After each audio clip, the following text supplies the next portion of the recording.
सिलसिले में मैं किसानों से, जितने भी लोग यहाँ इकट्ठे होंगे, उनसे आग्रह करूंगा, एक तो शांति व्यवस्था जरूर बना के रखें, जितनी भी गैदरिंग हो। इनकी जो कॉल है, इनका जो मांग है कि हाईवे जाम करेंगे या सेक्रेटरीट का घेराव करेंगे, वो प्रशासन किसी भी कीमत पे बर्दाश्त नहीं करेगा, क्योंकि हाईवे बड़ा क्रिटिकल है। जो लोग मूव करते हैं उनके मूवमेंट को किसी भी तरीके से रिस्ट्रिक्ट नहीं किया जा सकता।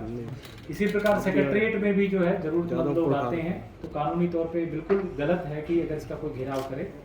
प्रशासन की पूरी तैयारियां हैं, हम किसी भी कीमत पे दोनों चीजें नहीं होने देंगे, और इसके लिए चाहे जो हमें कार्रवाई करनी पड़ेगी, जो एक्शन लेना पड़ेगा वो लेंगे।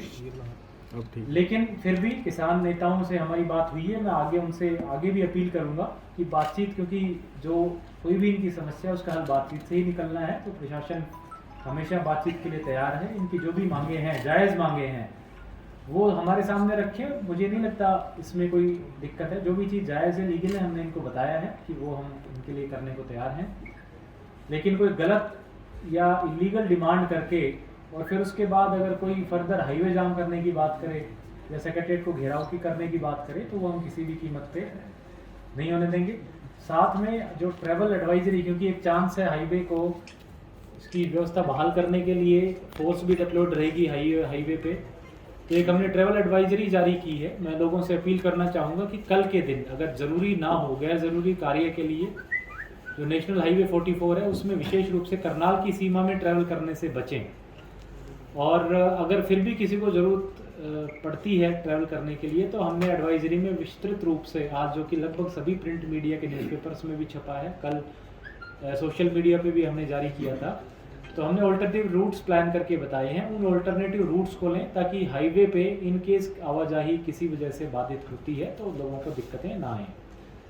साथ ही मैं शहर वासियों से भी आग्रह करूँगा, करनाल के जिला के रहने वाले लोग हैं, किसी भी तरीके से किसी को भी डरने की या परेशान होने की आवश्यकता नहीं है। प्रशासन की ये पूरी तरह से मुस्तैद है, और हमारी पूरा प्रयास रहेगा कि किसी भी तरह की जो कोई इलीगल घटना है उसको हम बिल्कुल नहीं होने देंगे, और उसको सख्ती से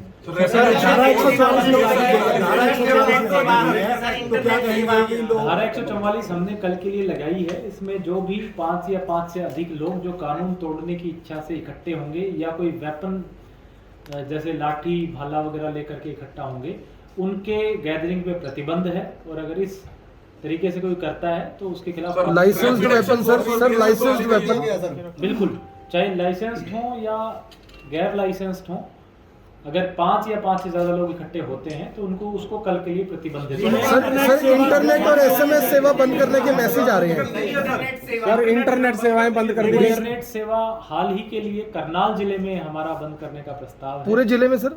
पूरे जिले में, क्योंकि कई बार हमने देखा है कि जो असामाजिक तत्व हैं वो रूमर्स फैलाते हैं। रूमर्स के जरिए जो है कई बार लोगों की भावनाएं आहत होती हैं, या उनको जो है अननेसेसरी मोबिलाइज करने की कोशिश की जाती है। तो वो चीज ना हो, इस सिलसिले में मैसेज आ चुके हैं 12:30 से बंद होगी, आज रात से बंद होगी। मैसेज आने शुरू हो चुके हैं कि 12:30 से कल 24 घंटे के लिए बंद रहेंगे। जी, क्या पैरामिलिट्री फोर्स को बोला है सर? बिल्कुल, जो प्रशासन की पूरी तैयारी है, जिसमें हमारी पुलिस है, बाहर जिलों की भी पुलिस है, पैरामिलिट्री फोर्स भी है, राइट कंट्रोल फोर्स वगैरह, जो भी हमारी तैयारी के लिए जितनी हमें पुलिस बल की आवश्यकता है वो सब। सर किसानों से के आसपास बैंक है, प्राइवेट ऑफिस हैं, उनके लिए क्या निर्देश है? क्योंकि सभी लोगों के फोन आ रहे हैं कि प्राइवेट ऑफिस सभी SCOs में बंद रखें। घर भी है सर मॉडल टाउन के आसपास। किसी को भी परेशान होने की आवश्यकता नहीं है। जैसे मैंने कहा, नेशनल हाईवे भी चालू रखा जाएगा, और सेक्रेटरीट की का जो कार्य है वो भी चालू रखा जाएगा। किसी को भी हम कानून अपने हाथ में लेने की इजाजत नहीं देंगे। अगर कोई कोशिश करता है तो उसको सख्ती से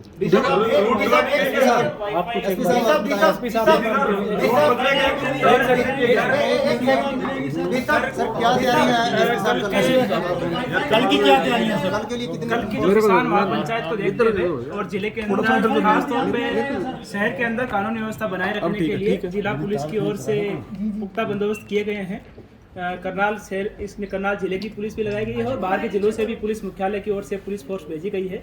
टोटल 40 कंपनियां हमने इसमें टोटल डिप्लॉय की है, जिसमें 10 कंपनियां हमने CAPF, जिसमें RPF, CRPF, BSF की कंपनियां शामिल है, वो हमने डिप्लॉय की है। साथ ही 5 SP रैंक ऑफिसर्स और 25 के आसपास DSP रैंक ऑफिसर्स भी जिले के अलावा यहाँ पर लगाए गए हैं। इसके अलावा भी पर्याप्त मात्रा में वाटर कैनन, वज्रा और ड्रोन, वीडियोग्राफर इत्यादि का इंतजाम किया गया है, ताकि किसी भी प्रकार से यदि कोई भी कानूनी व्यवस्था की स्थिति को भंग करता है तो उसे सख्ती से निपटा जा सके। सर डिटेक्ट भी किया जाएगा कुछ लोगों को? देखिए, लॉ एंड ऑर्डर में लगातार सिचुएशन चेंज होती रहती है, तो जिला पुलिस को या जो भी फोर्स वहाँ पर डिप्लॉय रहेगी उसको मौके के हिसाब से या परिस्थिति के हिसाब से जो भी कानूनी कार्रवाई उचित लगेगी वो कार्रवाई की जाएगी। सर मैं आपको साथ ही अभी रिसेंटली हमें एक सिविल कोर्ट से भी एक ऑर्डर प्राप्त हुआ है, जिसमें डीसी, एसपी और 6 प्राइवेट रेस्पोंडेंट पार्टीज थे। किसी ने सिविल सूट माननीय न्यायालय में दायर किया था। माननीय न्यायालय ने आज इसमें यह आदेश पारित किया है कि जो डिफेंडेंट नंबर 3 से लेकर के 8, जिसमें भारतीय किसान यूनियन के चडूनी ग्रुप के गुरनाम सिंह चडूनी, डिस्ट्रिक्ट प्रेसिडेंट अजय राणा, साथ ही मान group, master Kehar Singh group, अन्नदाता किसान यूनियन और गन्ना संघर्ष समिति के जो प्रेसिडेंट है उनको उसमें पार्टी बना रखा था। तो उसमें माननीय न्यायालय ने यह आदेश दिया है कि जो रेस्पोंडेंट नंबर 3 से जो 8 हैं वो किसी भी प्रकार से नेशनल हाईवे, स्टेट हाईवे में बाधा नहीं पहुंचाएंगे, साथ ही ना ही किसी प्रकार से गवर्नमेंट या जो पब्लिक बिल्डिंग्स है उनकी फंक्शनिंग में किसी प्रकार से बाधा पहुंचाएंगे। उन्होंने माननीय न्यायालय ने उनको रेस्ट्रेन किया है। और साथ ही जो डिफेंडेंट नंबर 1 और 2 है, डीसी एंड एसपी, उनको ये आदेशित किया है कि यदि वो पीसफुल प्रोटेस्ट करना चाहें तो उसके लिए कोई एक जगह ईयरमार्क कर दे जहां पर वो अपना पीसफुल प्रोटेस्ट कर सर, कल कोई जिस तरह से पिछले दिनों बीजेपी की मीटिंग थी उस तरह के सभी रास्ते सील किए गए थे, कैथल रोड, काचवा रोड, क्या उस तरह के रास्ते भी सील रहेंगे? देखिए, इसमें कानून व्यवस्था बनाए रखने के लिए और लोगों को किसी तरह की असुविधा ना हो, इसके लिए जो भी प्रयास प्रशासन को करने पड़ेंगे वो हम करेंगे।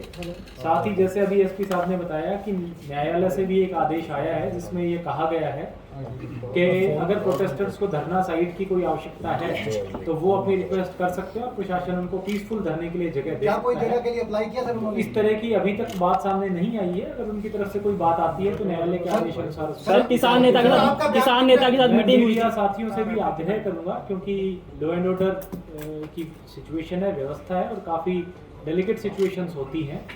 ऐसे में जिम्मेदारी पूर्वक रिपोर्टिंग मीडिया की तरफ से हो, चाहे वो प्रिंट मीडिया हो, इलेक्ट्रॉनिक मीडिया हो, सोशल मीडिया हो, क्योंकि ये जो मामले इतने डेलिकेट होते हैं कि एक भी फॉल्स न्यूज़ या रूमर्स जो है वो सारी सिचुएशन को ख़राब कर सकते हैं। इसलिए मीडिया के आज करनाल के सभी रेस्पॉन्सिबल साथी यहाँ पे आए हुए हैं।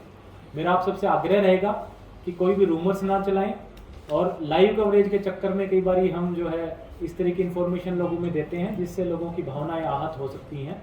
तो वेरीफाई करने के बाद ही, प्रशासन से वेरीफाई करने के बाद ही, या जिस भी सोर्स से जिसको जो आपको ठीक लगे उससे वेरीफाई करने के बाद ही सूचनाएं चलाएं, ताकि लोग आवेश में आकर के लॉ एंड ऑर्डर तोड़ने संबंधी कोई कदम सर, ना एक हो। जिला सचिवालय के आसपास जो प्राइवेट ऑफिसेज है उसमें काफी लड़कियां भी आती हैं, लड़के भी आते हैं, तो इतना जब रश हो जाएगा तो उनको दिक्कत आ सकती है आने जाने में। तो देखिए, मैं आप उनसे रिक्वेस्ट अपील कर करूंगा, सकते हैं कि जरूरत ना हो तो ना ही खोले हो। बिल्कुल, जितने भी ग्रुप्स हैं, चाहे वो कमर्शियल ग्रुप्स हैं, इंस्टीट्यूशंस हैं जो सेक्रेटरीट के आसपास के हों, अगर आपको बहुत आवश्यक ना हो तो आप कल के लिए बंद रख सकते हैं, क्योंकि उसमें आपके एम्प्लॉयज़ को कहीं ना कहीं इनकन्वीनियंस हो सकती है। लेकिन मैं स्पष्ट कर दूं कि किसी भी तरीके से प्रशासन की पूरा प्रयास है कि किसी भी तरीके से लोगों को किसी तरीके से तो परेशान कैसे जो लोग कैथल से काचवा रोड से आएंगे, मतलब वहाँ पर डंपर्स रहेंगे, बंद रहेंगे रास्ते? सबकी मूवमेंट चालू रहेगा, सबकी मूवमेंट्स चालू रहेगी, सारे स्कूल्स खुले रहेंगे। इस प्रकार का कोई भी जो है आदेश या किसी डायरेक्शंस प्रशासन के द्वारा नहीं दी गई हैं। अगर समय रहते आगे कुछ इस तरह की डायरेक्शंस आती हैं तो हम जो हमारा पब्लिक रिलेशंस डिपार्टमेंट है उसके थ्रू समुचित रूप से प्रेस नोट सभी मीडिया के साथियों को दिलवाएंगे। और प्रशासन के जो सोशल मीडिया साइट्स और जो ट्विटर और फेसबुक अकाउंट्स है वहाँ पे सर, किसानों की मांगों में से एक मांग सर, मांगी गई है, प्रशासन उसकी की पत्नी को नौकरी मीटिंग के देने बाद प्रशासन से मीटिंग के बाद गुरनाम सिंह चडूनी ने बोला है कि अगर उनको आगे नहीं आने दिया गया तो वो बैरिकेडिंग तोड़ के आगे आएंगे। कोई भी कानून तोड़ेगा तो उस पे उसको कानून को सर रूट डाइवर्ट किए गए हैं, सर रूट डाइवर्ट किए गए हैं। जो इमरजेंसी व्हीकल है, एम्बुलेंसेज है, उनको डाइवर्जन रूट से भेजा जाएगा या उनके लिए खुले रहेंगे सर रूट? जो इमरजेंसी व्हीकल्स हैं वो अगर सीधे रास्ते से आना चाहते हैं बिल्कुल आएं। जैसा हमने कहा, हम हाईवे की कार्रवाई किसी भी कीमत पे नहीं रोकने देंगे। फिर भी 1% चांसेस हैं कुछ समय के लिए, अगर पुलिस फोर्स और प्रदर्शनकारियों में झड़प होती है तो हो सकता है हाईवे कुछ समय के लिए बंद रहे। इसलिए एडवाइजरी के तौर पे हमने रूट डाइवर्जेंस की ड्यूटी। सर, जिस किसान की मौत हुई है उनकी पत्नी को नौकरी देने की बात कही है।